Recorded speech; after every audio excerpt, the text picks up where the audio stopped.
अस्सलाम वालेकुम। मैं तालिब सुबहानी हज ट्रेनर एक बार फिर आपका इस नई वीडियो में खैर मकदम करता हूँ। देखिए, आज हम बात करेंगे कि 18 अप्रैल से जो आज तक की डेट में जो फ़्लाइट मदीना एयरपोर्ट तक पहुँची हैं, उसमें हाजी लोग क्या गलती कर रहे हैं जिसकी वजह से हाजियों को परेशानी हो रही है। फिर इसी वीडियो में हम बात करेंगे कि वो कौन सी ऐसी वजहें हैं जिनकी वजह से हाजियों को एयरपोर्ट पर तकलीफ़ का सामना करना पड़ रहा है। और मेरी दरख्वास्त है कि ये जो गलतियां हैं, अब आप जाने वाले हैं तो आप इन चीज़ों को मत कीजिएगा, वरना आप भी परेशान हो जाएंगे। देखिए, अगर आपको लगता है कि मैं आपको सही इन्फॉर्मेशन दे रहा हूँ और बिल्कुल सटीक इन्फॉर्मेशन दे रहा हूँ, तो फिर मेरा फ़र्ज़ बनता है कि मैं आपसे कहूँ कि मेरे चैनल को सब्सक्राइब कीजिए, लाइक कीजिए, शेयर कीजिए। अगर आप चाहते हैं मदीना मक्का में भी मैं आपको गाइड करता रहूँ, एक एक चीज़ बताता रहूँ, तो फिर मेरे चैनल को सब्सक्राइब ज़रूर कीजिएगा। चलिए हम शुरू करते हैं कि हाजी एयरपोर्ट पर क्या गलती कर रहे हैं। देखिए, किन चीज़ों की वजह से, कौन से ऐसे इशू हैं जिनकी वजह से हाजियों को एयरपोर्ट पर परेशानियों का सामना करना पड़ रहा है। Number 1, luggage overweight. यानी हाजी जो है 20 किलो अलाउ है, तो उससे ज़्यादा वज़न भर ले रहा है, तो फिर एयरपोर्ट पे उनका सामान निकाला जा रहा है। या कुछ हाजी क्या कर रहे हैं कि एक सूटकेस उन्होंने बना लिया 25 किलो का और दूसरा 10 किलो का, तो वो बराबर करना पड़ रहा है उनको। अब वहाँ पर रैप भी खोलना पड़ेगा आपको, परेशानी हो रही है हाजियों को। तो इसलिए जो साइज़ और वेट बताया गया है वही लेकर जाएं। एक हाजी के ऊपर 20-20 किलो के 2 अदद अलाउ है और 7 किलो का हैंडबैग अलाउ है। समझ में आ गया? फिर दूसरी जो प्रॉब्लम आ रही है वो हैंडबैग का ओवर साइज़, यानी कि हैंडबैग इतना बड़ा ले लिया है, पूरा सूटकेस लेके जा रहे हैं। अब वो जो एरोप्लेन की जो केबिन है उसके अंदर नहीं आ पा रहा।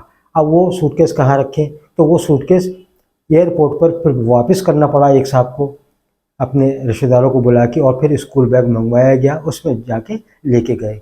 तो ये प्रॉब्लम, हर चीज़ बता दी गई है आपको कि हैंडबैग का साइज़ क्या होना चाहिए और उसका वज़न कितना होना चाहिए, लेकिन हाजी लोग समझना नहीं चाहते। बस किसी ने कह दिया, फेक न्यूज़ का बाज़ार गर्म है।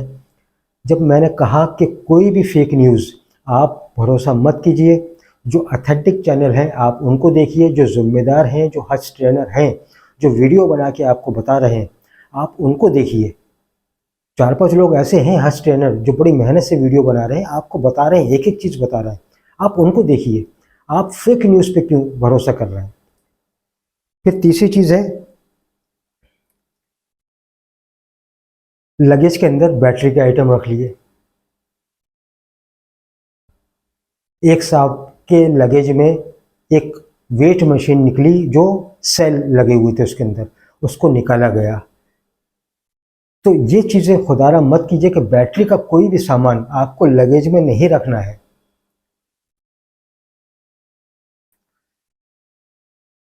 कई लोगों के लगेज में, वो हर एम्बार्गेशन पॉइंट से शिकायतें मिल रही हैं कि इंडक्शन और हीटर मिले लगेज के अंदर से।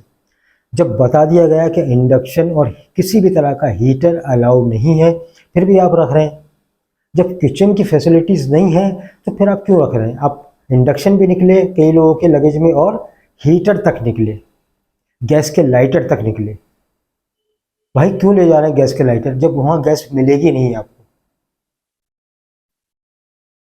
उसके बाद सबसे ज़्यादा शिकायतें मिल रही हैं वो सिगरेट, तंबाकू, गुटखा, पान का मटेरियल यानी छाली, तंबाकू, ये सब लेकर जा रहे हैं।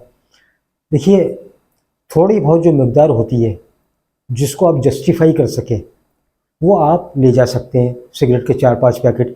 लेकिन एक साहब के, ये मालूम हुआ कि एक साहब के बीड़ी के बंडल, 10 बीड़ी के बंडल निकले उसके, पूरे पूरे जो बड़े बड़े होते हैं।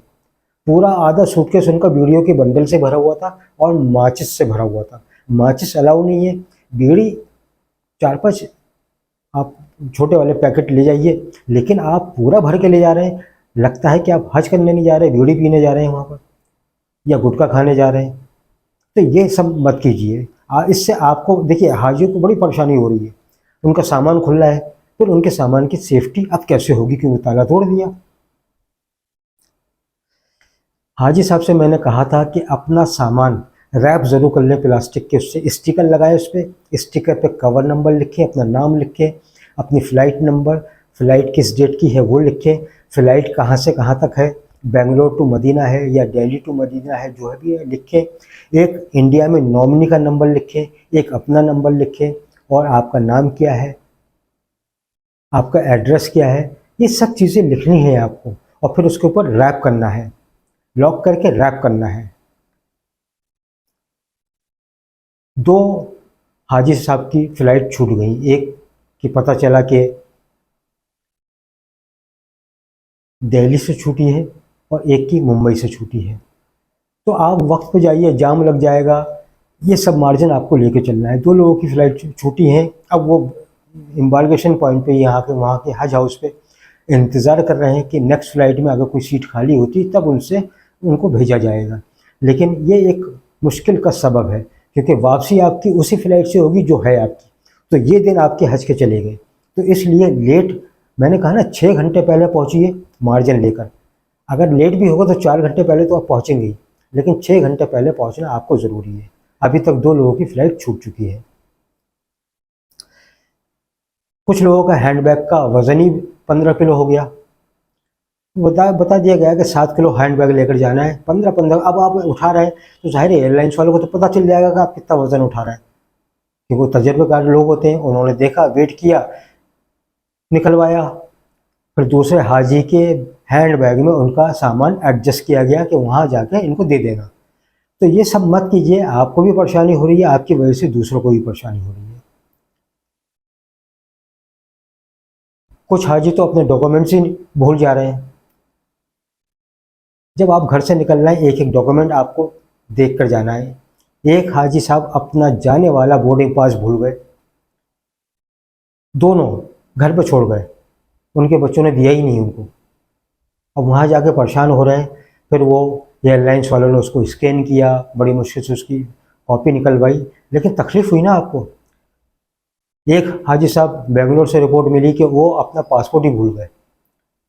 ये तो अच्छा है कि उनका घर 2 घंटे के फासले पर था बेंगलोर एयरपोर्ट से, तो उनको वो पासपोर्ट अवेलेबल करवाया गया, यानी पासपोर्ट ही भूल गए वो। आप अगर हर काम इत्मीनान से करेंगे और वक्त पर पहुंचेंगे तो आपको कोई तकलीफ़ नहीं होगी। मैं हर अपनी वीडियो में बता चुका हूं, पहले आप देख लीजिए कि एक एक चीज़ आपको क्या लेकर जानी है और क्या क्या करना है, सब बता चुका हूं। हर टॉपिक में मेरी वीडियो है, आप चाहें तो चैनल पे जाकर देख सकते हैं। ज़्यादातर मदीना एयरपोर्ट से शिकायतें मिल रही है कि हाजियों के पास हेल्थ बुक है ही नहीं। 10-12 हाजियों को वहाँ रिटेन किया गया, फिर उनकी मेडिकल स्क्रीनिंग हुई, उसके बाद उनको एंट्री की गई, और उनकी जो उनको पहुँचाया गया होटल, वो कम से कम 6 घंटे उनको लगे। तो हेल्थ बुक आप भूल कर ना जाएं, हेल्थ बुक आपको लेके जानी है। हेल्थ बुक मदीना एयरपोर्ट पर चेक हो रही है। तो 6 लोग अभी हेल्थ बुक की वजह से रिटर्न किए गए, उनको 6-7 घंटे लगे एयरपोर्ट पे, फिर उनको भेजा गया।